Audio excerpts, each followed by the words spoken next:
Ladies and gentlemen, please take your seats. The program is about to begin.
Ladies and gentlemen, please take your seats. The program is about to begin.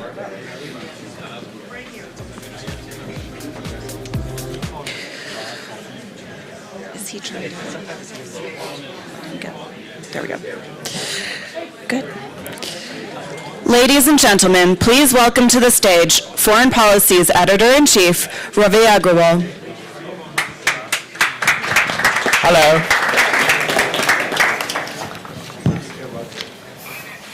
You doing welcome remarks? I think you are. Okay. Hi, everyone. I'm going to stand for a minute as I bring on our guests. So my name is Ravi Agrawal. It is such an honor to be here. I have to say, I moderate a lot of discussions around the world, and it is so cool to be among a group that is filled with experts and people with a real stake in the issue we're discussing. I was milling around for a bit, and I've spoken to some of you already, and each of you has such a cool entry point into the topic that we're discussing here, which of course is the future of cancer care. Look, you all know this much better than I do. Cancer is a plague, a disease that is the second biggest killer in the world. And it's getting worse. We expect that by the year 2035, it's going to kill an additional 7 million people a year. It also costs a lot of money in lost productivity, in healthcare systems having to spend so much money on interventions, on care, and so much else that goes into it. It is a scourge, and it needs to be defeated. The good news is we increasingly have many of the tools to have better outcomes than we did before. There's one wrinkle here. So one of the areas that incidences of cancer is increasing is in countries that are lower income countries, and that's in part because they have longer lifespans than they did before. Of course, they're exposed in different ways to things that cause cancer. And their healthcare systems haven't always kept up. So it's an additional challenge that all of us are going to have to grapple with. A lot of this is going to take cooperation. It's going to take systems. It's going to take both the public and private sector cooperating in ways that they maybe haven't done before. And of course, it's going to take technology. Enough from me. We have 4 amazing experts here. I'm going to bring them on. Before I do, I'd also like to thank our partners in putting this event together. That is MSD. They do amazing work in this space, and they have helped bring us all here together. So quick round of applause for MSD. And I'm going to call on our guests. We have Dr. Kerry Adams, from the UICC, Chabad Egi from the European Cancer Organization, Dr. Andre Gua from the Hackensack University Medical Center, and Julia Spencer from MSD. Thank you to the four of you for joining us today.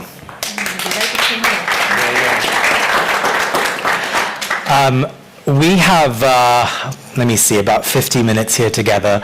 I'm going to leave a fair bit of time for questions from you as well. Again, one of the things I love about Davos is learning from the crowds around us. All of you are experts, so do jump in. No speeches, and we're going to try and push each other towards solutions. Shaba, I might start with you, if that's okay. Let's talk about early detection. This is something that matters so much, and yet is an area that hasn't been invested in enough.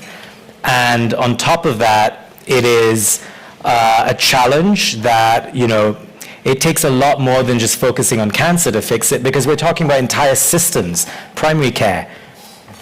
Yeah. Good evening, everyone. Very nice to be here with you. The answer is, you have to know I am a psycho-oncologist. So everything that you will get tonight from me, it's going to be psychosocial. Look, one of the answers and solutions is to involve more patients and more survivors in the full spectrum of the cancer care, including prevention. They have very, very lived experiences.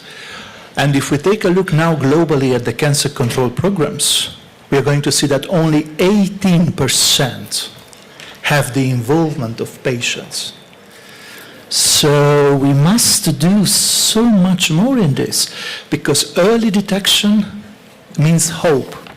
We heard about death and the cancer is rising, but also survivorship is rising. So early detection means hope and survivorship, but it cannot be a story written without the people who are going through this or who went through this. I have a career in psycho-oncology for more than 24 years, and let me tell you that after all research and policy work, the thing that I cherish most is what I learned from survivors. And I mean by survivors all the people who have a diagnosis and who are challenging cancer. It doesn't matter the end of the story. The journey matters a lot. And we can learn so much from this. So this is my take on this, and you have to know that early detection also means screening. And there is a lot of anxiety in screening.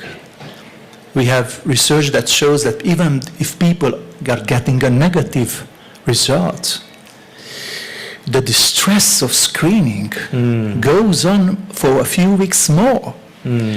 So maybe screening, it's not just a medical procedure, it should be a human experience. Maybe, I don't know. That sounds profound. I have to confess, I hadn't considered that before. And as I process that, it only makes perfect sense to me. Julia, let me bring you in. Look, some advances have been made, especially in richer countries. What do you think are the remaining hurdles, and how do we solve them? How do we make sure more people feel comfortable getting screened? So this is such an important question. I just want to thank you for those comments. And I can say, as somebody who has gotten cancer screenings and gotten some things that felt suspicious as a result of that, the anxiety is amazing. And I think that we cannot discount the amount of stigma and fear that there is about this, because this is truly life and death. Yeah. And I think it's about getting people to screening.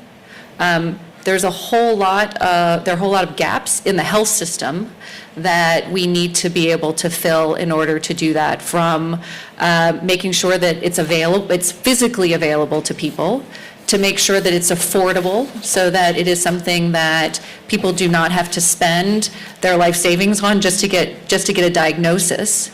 And you also need to meet people where they are. And we had a really nice conversation in the green room about the behavioral aspects of this. And I think there's a lot more health promotion. There's a lot more discussion that we have to normalize this idea that as, you know, as we are humans, there are things that are going to go wrong with our bodies, and we need to be comfortable going to the doctor, getting a screening, or finding ways that people can get screened in other types of places in order to make it be something that people do. And why that's important, and I always like to ground things in numbers. 98% of breast cancers, patients will survive for 5 or more years if they're diagnosed at the earliest stage. That's 26% at the most advanced stage. Lung cancer is even worse. It's more dramatic. 65% of patients will survive for 5 or more years if diagnosed at stage 1 versus 5%. Wow. And the country that I came from, and I was born in the United States, this is something that is available to people. And people, either they don't know, or they do know and they make the choice not to get screened.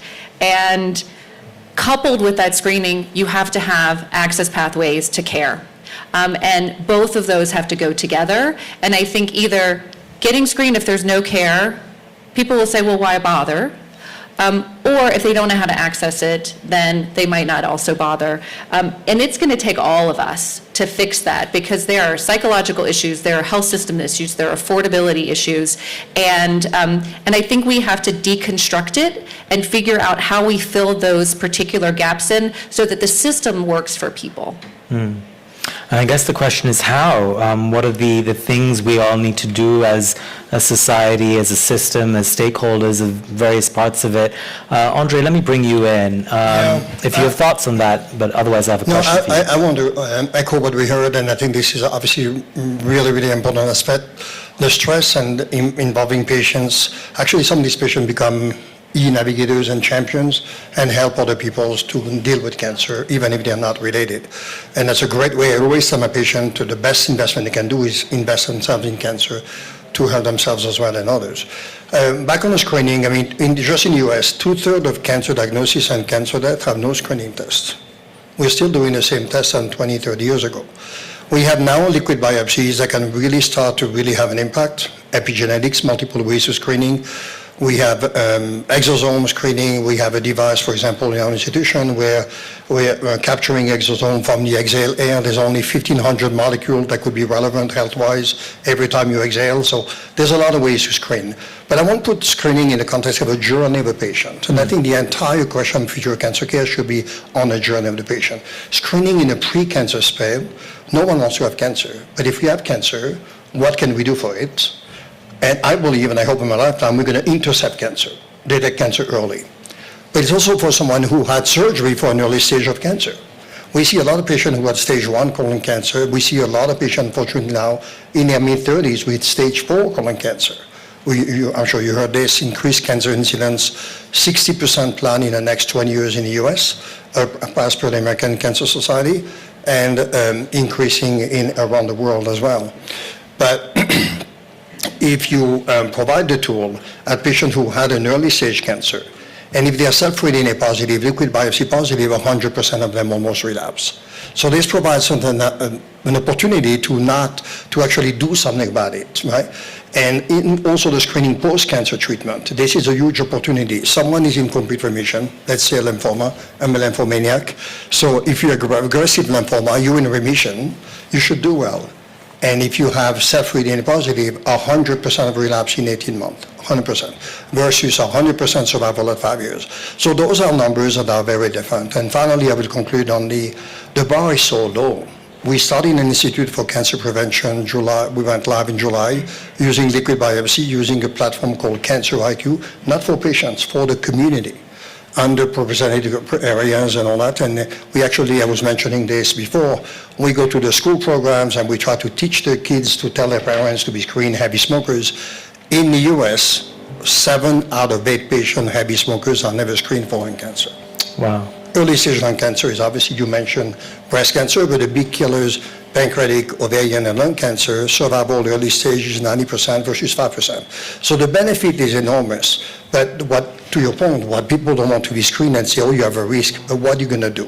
And I'll finish in one thing that I think, there's something called MGUS, monoclonal gammopathy, in patients with pre-myeloma, quote unquote. And we are now doing a randomized study of lifestyle changes to see if you can prevent the evolution towards a myeloma.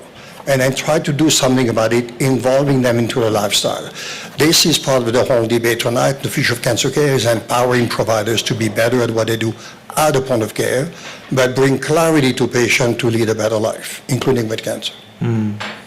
Carrie, let me bring you in. A big theme for this week is fragmentation, and to me it seems that basically the trend we saw after the Second World War of more trade, more globalization, countries coming together, a real world order that functioned under a rules-based international system, backstopped by the UN, the World Bank, the IMF, and the United States. A lot of that is changing now. There's a real sense of fracturing, blocks. There's a sense of the system's just not working. There's a sense of other countries wanting to go their own way. How does that affect the outcomes that we're discussing here? Because, the UN is a stakeholder. You want to use these existing systems to try and advance some of the things we're talking about here. What's your sense of how to combat that fragmentation and get countries and companies and healthcare systems on board? That sounded like an exam question to me. That one's yours. That's what I do.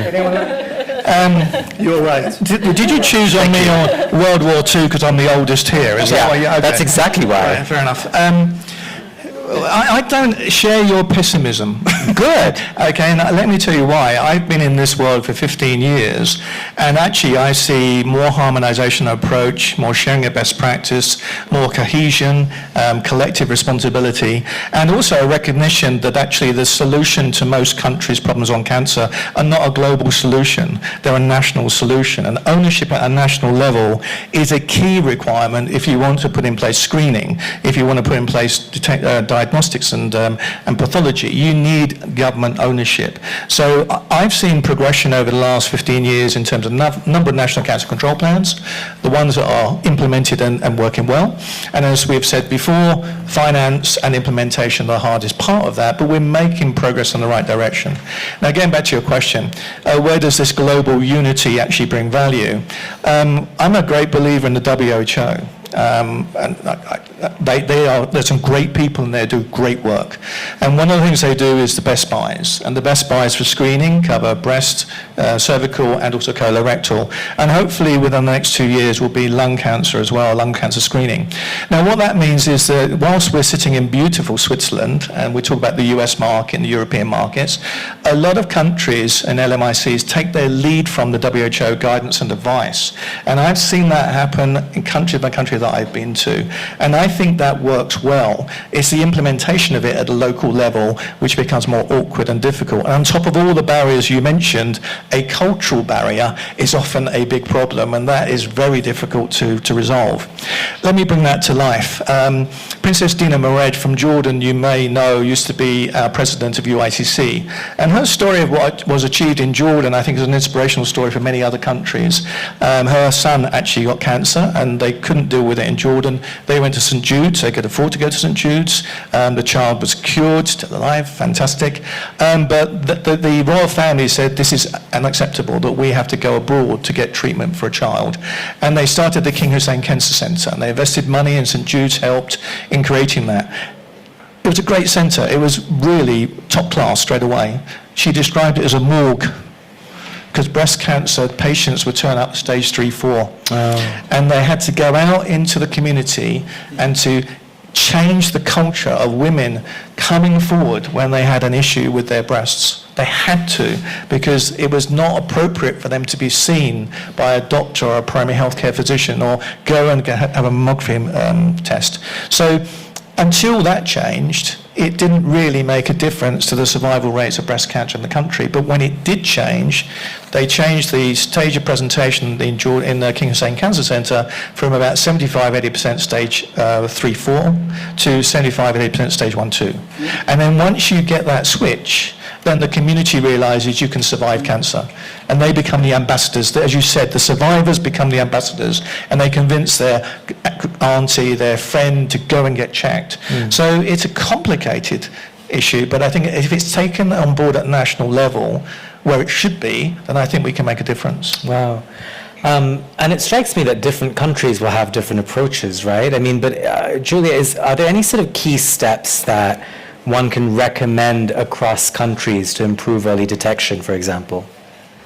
So it's a great question, and I think as all the panelists have said, that each place is its own place, but there are commonalities. I think underlying all of this is a public health system that has a cancer plan, that cancer plan is funded, that cancer plan includes broad screening for evidence-based screening practices, and it also includes the kind of promotional activities, the kind of, I think, mindset shift that you need to get people in to be screened. Those are fundamentals.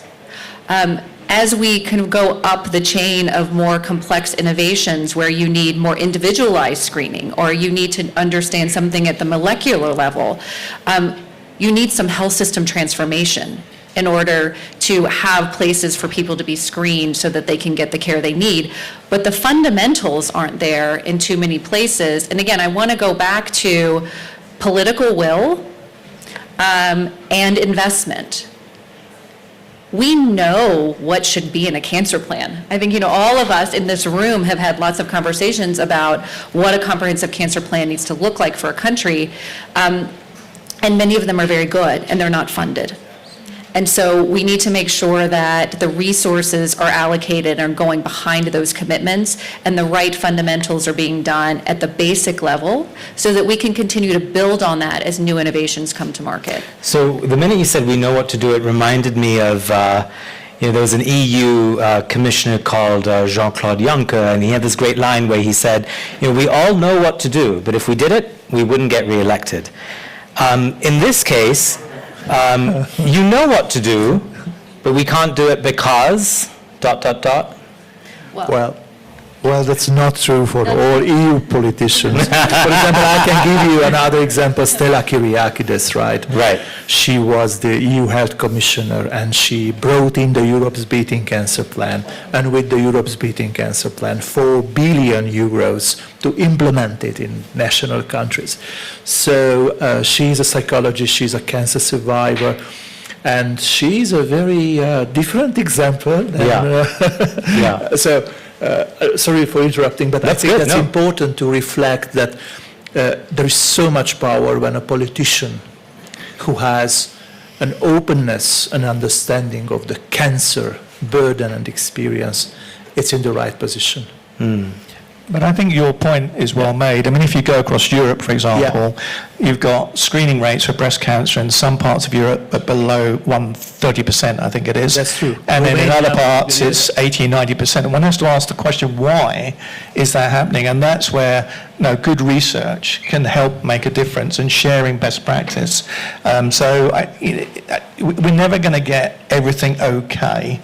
That's impossible in cancer, but we can do the best we can to implement the things that we know work. And that has got to be the objective. I don't think anyone should die of a cancer that we could prevent, and I don't think we should have anyone with cancer who shouldn't get the basic essential medicines and technologies. And, again, we're in Switzerland, we get great service for cancer here, but, there are many countries where even the basic generic medicines that have worked for years are not available in those countries for whatever reason, So I think, there's a lot of what we can do with what we know without necessarily going into innovation to solve the problem. Yeah, I'm with you. There are pockets of inequality everywhere. Jump in. As a practicing physician, the first question a patient asks is, why did I get that? Of course, but will my kid get that? So they're interested in what's going to happen in their offspring, their kids, and all that. This is an opportunity to bring the screening. I also think the screening should be done at home. We should not try to expect people to go to a clinic, a place, and all that. It's already intimidating. I'm already a patient. You want to empower people to live a better life. Yeah. And you have to accompany this with lifestyle changes, incentive, and all that. But on the other hand of the spectrum, although we have the technology that is amazing in liquid biopsies now, that is really impactful, and it's very hard to get it reimbursed. And I'll give an example. Outside of screening, but it's a way of screening, the best medicine is smarter medicine that gives you the longest mileage. There's only 2 questions that matter. What's my best option now? What's the best sequence of care? we did a study in the tri-state area, not in fact in academic centers. 2,000 patients now, 3,000 patients with lung cancer, 3/4 of the time present advanced stage or non-surgical. There's 14 mutations now that tell you that you should not use chemotherapy because you can get a pill, kinase inhibitor that works better. It's at home, it's not toxic, much easier. If you get the test, get the mutation, and get the pill, median survival 48 months. If you do not get the test or don't have the mutation, you get chemotherapy, the old default. Median survival 10 months. So obviously this is a huge difference. But the kicker, if I may say, the most important lesson of this is that the cost in 10 months is way more than 48 months of better outcome. And to me, this is the equation that summarizes the problem in medicine. The wrong decision costs money, gives to a worse outcome. So we need to rationalize medicine at the point of care by empowering physicians to do better decision with having access with AI and algorithm and all that to physicians who are expert in the field, and also share this with patients. Patients are very savvy. I was talking this afternoon on the panel that, and on a podcast, that patients now in the future are going to come with their own AI algorithm, have access to the EMR, and say, this is what I think should be my top options. So then the oncologist becomes sort of the PCP in oncology, try to guide them through the different options. Wow, that sounds a little bit like WebMD. It's terrifying. But on AI, do you want to jump to technology? Yes, or no, let me get back a little bit to UN. I think it's important. I fully agree with you, Kerry, that implementation is best if it's local. This is our experience as well. But you need money, but you also need coordination. And it doesn't hurt if the coordination is global. For example, on the level of UN, I think it's about time to rethink again to have a UN fund or body for cancer like we have for HIV/AIDS, we have for poverty, for drugs, for children, and so on. I think it's inevitable, looking at what happens with the WHO. I think that this is a kind of thing that we should really consider at the moment. And you really think, I mean, that with the United States withdrawing from the WHO and the UN stymied in a million other areas, that this is the thing you want to push for? Look, they had excellent experience in HIV/AIDS, especially with the focus on low and middle income countries. Cancer is also hitting very hard the low and middle income countries. And one hand, on the other hand, they have more than 190 countries represented in UN. It's still the biggest bunch of people, politicians, policymakers, and so on. I don't see why should we not think about this since we don't have a second option in this case. Yeah, and that's the usual defense of the UN, I agree. Julia, maybe I can come to you with this. I have to confess, when I was researching a bit for this discussion, I was kind of blown away at the new advances, whether it's AI or other forms of technology that are making the future of cancer care a lot more hopeful than I had imagined. Talk to us a little bit about the advancements that sort of make you the most hopeful, and that can also translate to countries and places that don't have access to it right now. Absolutely. And it is such an exciting time right now. And we're standing on the shoulders of people who made breakthroughs before that. We were a pioneer in HPV vaccines. And I remember I worked for the U.S. Department of Health and Human Services at the time, and I had to read the press release for policy approval when our vaccine was approved, and they put out the press release. And it just kind of stopped me in my tracks, thinking there is a vaccine that can prevent cancers now. Fast forward, we now have gone through immunotherapies to now what is called individual neoantigen therapies. Nobody probably knows what that actually means, but that enables this very smart thing to go in your body and recognize a protein that is expressed by cancer cells, find it, and enable those cells to be destroyed without destroying healthier cells. I mean, Wow. that's like, I mean, I'm telling you my age right now, but that's like Star Trek for me, you know? It's amazing how far we've come. I don't even know what the young person equivalent of Star I don't Trek is. either. I don't either, which is, again, telling my age. But that just feels like this is, we're just on the cusp now of so much transformation and so much breakthrough. And what we need alongside that is breakthroughs in the health system and how care is delivered. And, you know, we are in a partnership with Moderna to develop this one INT therapy, and we're stepping back from a policy perspective and a program perspective and saying, what does the health system need to look like so that an individual can have a very individualized screening and diagnostic done of them locally. They can have an individual, unique treatment created for them and manufactured in a facility and given to them. And that is not the way healthcare is delivered now. And this is just one therapy. As we get to more of these personalized and precision medicines, the health system is going to have to transform more and more. And we want to do the work now so that that is there when the innovations come through, so that people like us, like people all over the world, can actually benefit from those. So, Andre, maybe how do we get governments to understand this? Like, clearly, the incentives are there, the pathways are there, Sure. the examples and case studies are there. And I was at an event earlier today where someone brought up that they prefer to speak to finance ministers instead of health ministers because the main impediment is money, and then the finance ministers can just get it done. It's a huge issue. For someone who does cell therapy for a long time, we started CAR T cell 14 years ago. Rosenberg, who is the father of immunotherapy at NIH, had called me, and we collaborated on this. And CAR T cell, when you're a hematologist, blood cancers, lymphoma, leukemia, once they fail standard therapy, you can't even catch them up for an allo transplant. So now CAR T, we take the cells, as Julie said, and we modify those cells, grow them, reinfuse them 2 weeks later, and it's a one-and-done treatment, which I love. I don't like long treatment, one and done.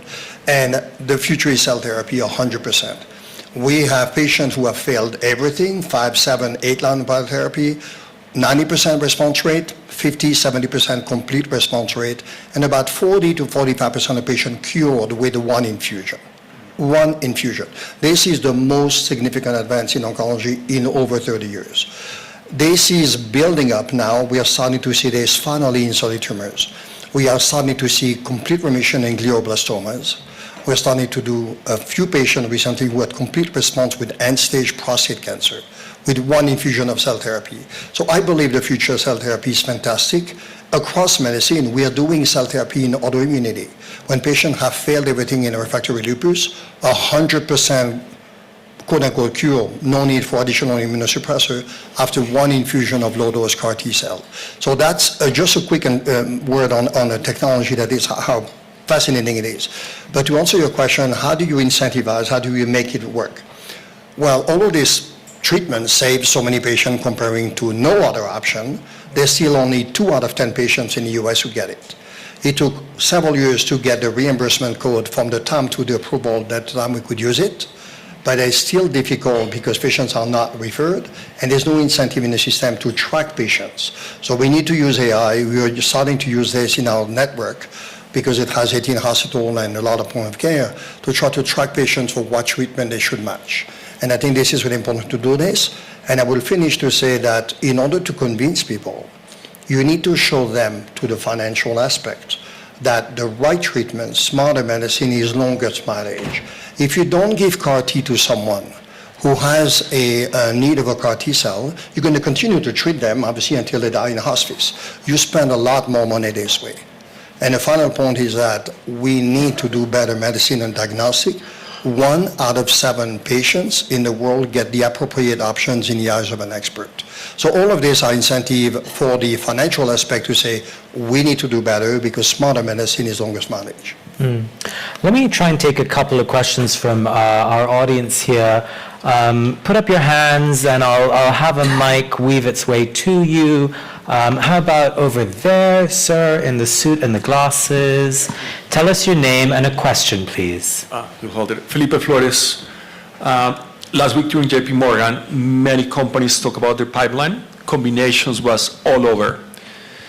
To me, the question is more about reimbursement, especially in Europe. In the US, it's more straightforward. Europe, it's going to be very difficult to get combinations to patients.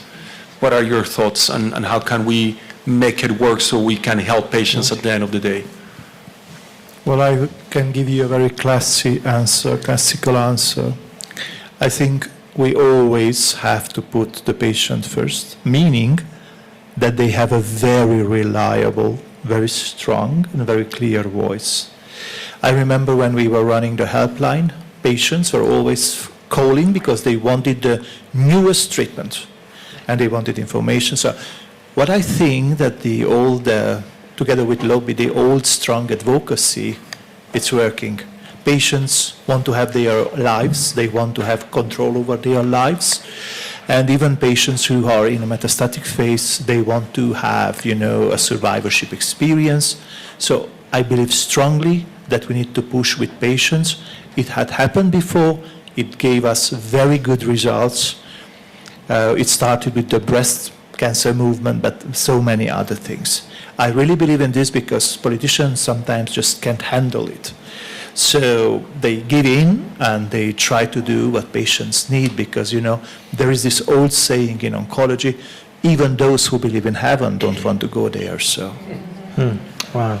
A question here, please. Let's have the mic there. Yes, sir. Your name and your question, please. Okay, yeah. Mo Siddiqui from the WHO Foundation. So the Foundation, the World Health Organization. Just a couple of components here. Bit of a statement.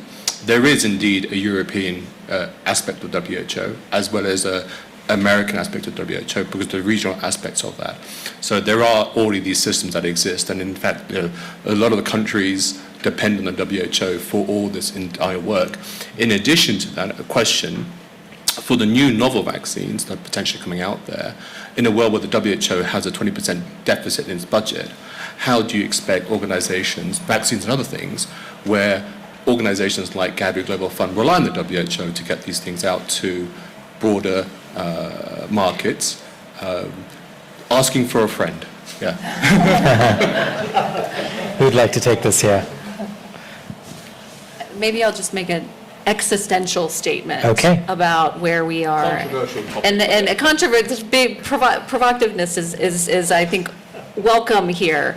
I think everywhere, health and healthcare is seen as a coster.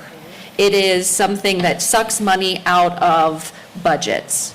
And until there is a change in paradigm, you're talking about finance ministers, until a change in thinking at the highest level about what health does for an economy, for a labor force, for society, for growth and development. And it is defined in budgets in different ways, and the pie looks different. Because, when I worked in government, we looked at like all of health, and everybody thought their issue was the biggest issue, and you had advocates going, to everyone saying, this is the most important thing, and everything can't be the most important thing, and you can't fund everything when your pie is this big. And so we have to figure out a way to grow the pie, in addition to figuring out a way to use the pie as efficiently as possible.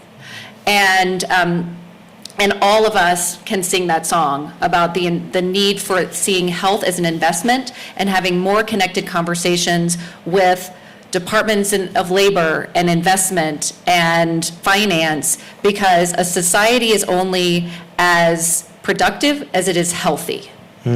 I know that's easy to say, and it's hard to do, but to me, that has to happen before all the rules change, that right now are structurally keeping the right kinds of analysis to be done, the right kind of reimbursement to be possible, the right kind of contracting to be created in regulatory sandboxes. But it has to start with a mindset shift, to me, before we get there. And I think that progress is being made in some governments, but more needs to be done. Absolutely. Someone in the panel yesterday had a funny word saying that we should not talk about GDP, we should talk about GDP benefit. and healthcare should be looked at it this way. I think two things. I think that we should really bring value into the system. There's a huge waste. We spend over $3 trillion a year in the US. We waste about $1 trillion. A drug gets approved by the FDA in oncology with a response rate of 30, 40, 60% in the blockbusters. That means they don't work in up to 70% of patients. So we need to identify early on who are these patients and try to rationalize decisions so that you bring value, you can support innovation. The second aspect that is very critical, just in cancer again, but in general in medicine, half of cancers are lifestyle preventable. There's an increase of cancer of 80% of people less than 50 years old in the Western world. In general, it's all lifestyle. Wow. And they actually biologically aging faster because of lifestyle. Food, lack of exercise, and Netflix on the sofa, post-COVID lifestyle. Quick question there. I mean, everyone's talking about drugs like Ozempic and that sort of solving or at least alleviating some of America's obesity crisis. Could that have a cancer payoff? It's a really good question, and as much as I think it's a great starter because it helps people, it doesn't change their lifestyle. They eat and drink the same way. They do this, and they feel less guilty about it. The problem with obesity is it's I'm not judging. You don't like couch potatoes. We all have our own problem. But I think this is really a problem for all of us because 90% of the chronic conditions are related to the microbiome. That's a big step in medicine in the future. We don't know yet on how to approach it really clinically yet, but this is really where the field is going. From dementia, from autoimmunity, aging, cancer, hypertension, you name it, diabetes. They call dementia type 3 diabetes now. So if we could do something better to correct this biases in the future, to your point of Ozempic, it doesn't change your microbiome. So if it's a starter to try to get you going, kick in, and then you're losing weight, you feel better, but you need to be able to change your lifestyle. But it's not going to be easy to impose because it's so much easier to... I was also asking for a friend on this one, Andre. Just getting back a little bit to your question, you mentioned Europe. I think the health ministry and the finance minister should sit together. Let me give you an example with the right to be forgotten, right? Which is a huge thing in Europe. We had the two commissioners sitting together, and still it's a slow motion, right? We have in 12 countries out of 27 at the moment the law on the right to be forgotten, but still they need to sit together. You asked about Europe and the context and how do we do it, Can I just jump in? Yeah, of course. I think there's a fundamental question that governments need to ask themselves about what is their role. And I think a role of a government, this is my personal opinion, is health, wealth and safety. They should look after the health, the wealth and the safety of their people. And it's staggering how few countries actually spend 10% of their national spend on health. And until that's resolved, until we get political will behind that, actually how we deal with NCDs or how we deal with chronic diseases or cancer, it's really difficult to persuade investment into that space until there's a fundamental rethink about what is the role of a government when it comes to health of society.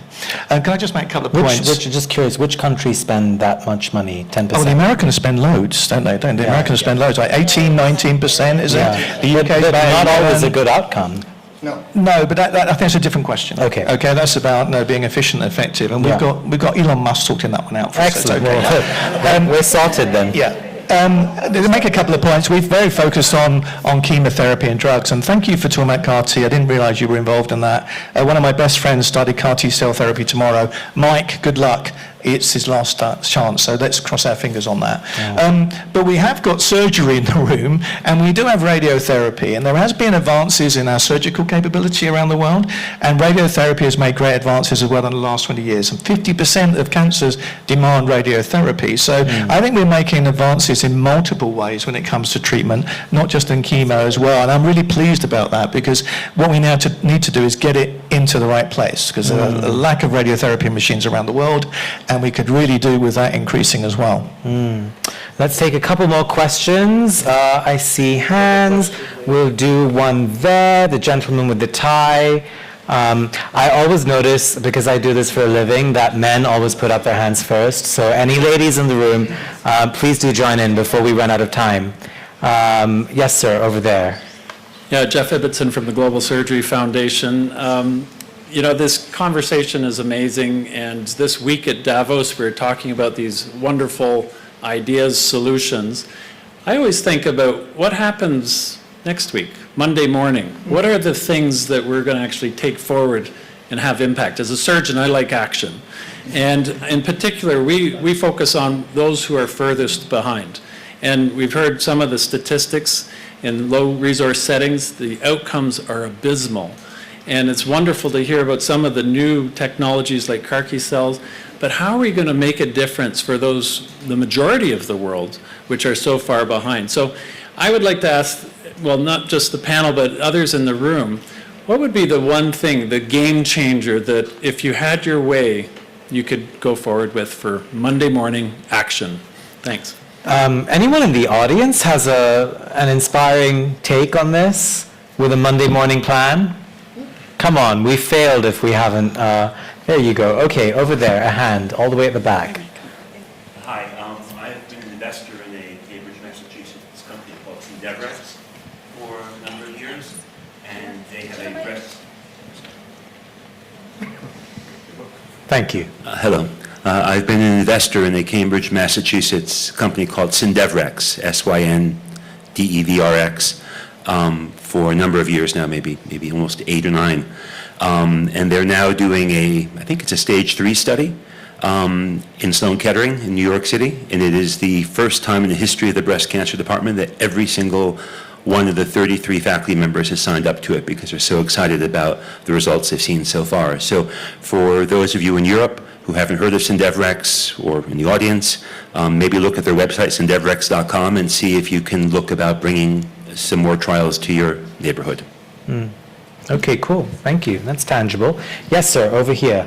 Sorry, you have, sorry, I missed you. Yes, please. Your So name? Tisha Boatman, I'm not going to tell you who I work for because it doesn't matter. Okay. I speak as a patient That's fine. who found her own breast cancer at the start of COVID, and I would say early detection saves lives, right? I found a cancer at Amazing. stage 2. I work in the health tech industry and have my entire life, and I never did a self-check until a friend told me that they found a cancer a couple months after a mammo, right? And she said, well, you know, I have a family history, so I always check. And I said, I'm young, I'm healthy, it will never happen to me. I knew I didn't have the genetics, right? I had my genetics tested. So I just think, I also happen to work with low and middle income countries quite a bit. And the real difference will come when we have early detection and screening covered by universal health coverage. That's the Monday morning critical topic, I think. Yeah, good on you. How do we do that, if I may push? I like to bring the patients to the table. It's really important. Again, I listened to a friend, not my physician, who Yeah. I've met with so many times, and I work in this industry. I had stood on stage and presented breast cancer or, breast ultrasound images, and I wasn't doing a self-check, right? And thank God my friend saved my life Yeah. by telling me it's important, convincing me to do it. I even had a doctor, I was in Denmark at the time, I was in a public health system. Wow. And when I told my doctor, my GP about this, and because I was only 44, he said, yeah, but we don't screen till 50 in Denmark, and the good news is your friend, it's not contagious. I'm like, oh, that's hilarious, kind of thing. Wow. But thankfully I was still checking 3 years later when Yeah. I found the slump, right? And Wow. not afraid to go and get a scan in April of 2020, again, because I work in the health tech industry. So it's this empowerment of patients and really being brave enough to go in there and say, I'm pretty sure this is cancer. WebMD tells me it ain't good because it's not painful. Oof, But Yeah. I was a very empowered patient. And I think just kind of really getting that early detection is so, so important. Thank you for Yeah. sharing your story. Also it strikes me there's so many intangible issues we discuss at Davos. This is so personal. 1 out of 5 human beings is going to get cancer. All of you know someone who has cancer or has succumbed to cancer or is a survivor. This is deeply, deeply personal, and I think it really resonates with me what you say about friends and family, because we listen to friends and family much more, than we do to experts. But that's how it is. That's how change happens. I'll take one last question or comment. Right there at the back, sir. There you go. George Vredenberg, the Davos Alzheimer's Collaborative. You know, sitting here, we've done a number of Alzheimer's events in the same room. But for the treatment progress that you've made, and we haven't, it could have been that you could substitute Alzheimer's for everything you've said in terms of lifestyle, in terms of screening, in terms. We talk in the language of patients, which is good. Cancer, Alzheimer's in my family. We need, as a group of patients across those, to talk about what systems have to change for all these diseases. Lifestyle is one of them, but health system delivery, a whole series of system changes that we really do need that cross these disease states. So even though we talk in the language of what our own personal experience has been with the disease, at the same time we have to think above the disease level and therapeutic level to see what kind of systems we have to change. Thank you for sharing. It's useful to hear how you're dealing with that. Julie, let me give you the last word. What would you like everyone in this room to walk away with as a final thought, as a takeaway, as something that they could use in their jobs, in their different industries, to try and move the needle on the future of cancer care? Absolutely. I think all of us are part of a very big choir, and we agree that this is an important issue and more needs to be done. And I charge all of us, myself included, my company included, for us to go out and find new people, to find new tables, and to get more of the community involved in what has to happen next. Because we have made it to the place we have made it together. But we need more people in more places to have a top-down and bottom-up approach if we really are going to address the challenging issues that are ahead of us. So I think it's find new friends, lock arms, and go forward into the fire together.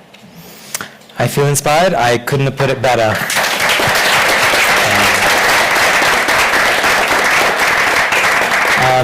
Thank you to our amazing panelists. I also want to thank you, our audience. If you like this event and if you would like to continue to have these discussions with FP, we are at the Munich Security Council, which is next month. We are also at the World Health Assembly in Geneva in May, and there's also the FP Health Forum at UNGA in New York in September. Do keep engaging with us there. We really care about this issue and everything related to healthcare. Healthcare is defense. Healthcare is foreign policy as well, so we care about it a lot. Thank you for your engagement. Our team is going to be around if you want to chat, and most of all, do connect with each other so you can stay around here for a bit longer. Have a great rest of your Davos. Thank you, everyone. Can we get our photo?